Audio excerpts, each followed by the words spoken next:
All right, we're going to design our Greek pots today. You're gonna have a brown piece of paper, some scissors, a pencil, and a Sharpie. And you'll just pick out a tracer, one that you like. There's a couple different designs. And you're gonna trace it down onto your brown paper.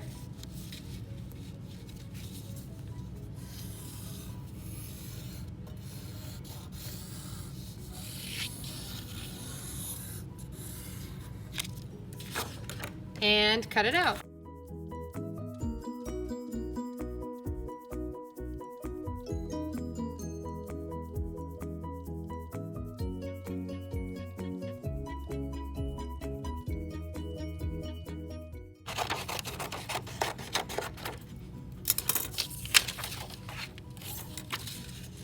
All right, so now we're gonna spend some time designing our pot, what we want it to look like. And I have some sheets that you can use to get some ideas. So we've seen that some typical Greek pots will have these types of patterns or lines. This one's called a Neander line. That's kind of just the name of that line, but you can do a whole bunch of different things. We've called them castle lines before because they go up, over, down, over, up, over, down. So you just pick how do you want to design your pot. If you want to start with pencil and you're worried about your design, you can do that. I'm going to go ahead and jump right into some Sharpie.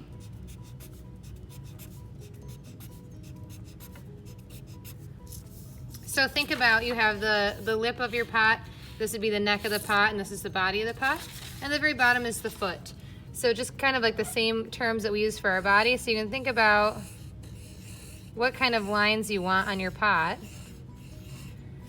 and maybe what you want to put as the central figure, the person inside your pot, on the middle of the body. And so we have a bunch of different Greek gods that you can look at to help you draw them.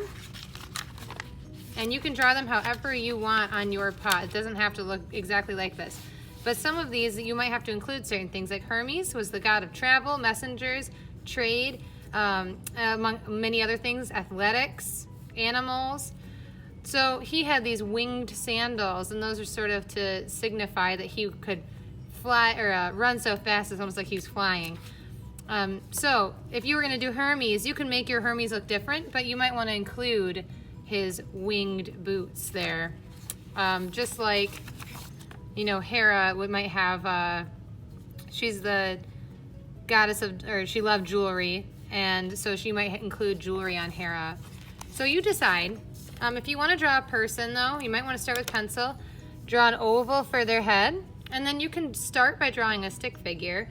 So if you wanted to do Hermes or Poseidon or something, you could draw their body and their legs and their arms, and however you want their arms to be. So maybe if you want the one arm on their hip, and then you just kind of draw a bubble around your stick figure. And I'll draw a little foot here.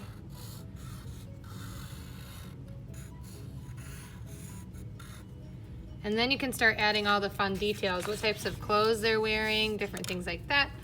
So I'm gonna add, I'm looking at Hermes here, and I'm gonna add his hat.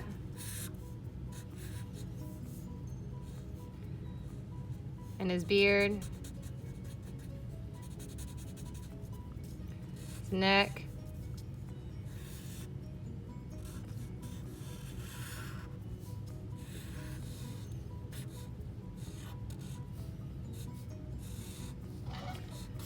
His kind of little tunic that he's wearing.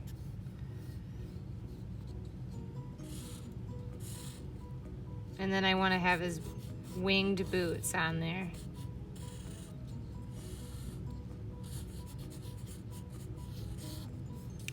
But like I said, yours can look however you want it to look.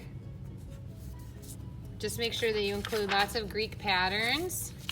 If you want to write the name of your god here, you can.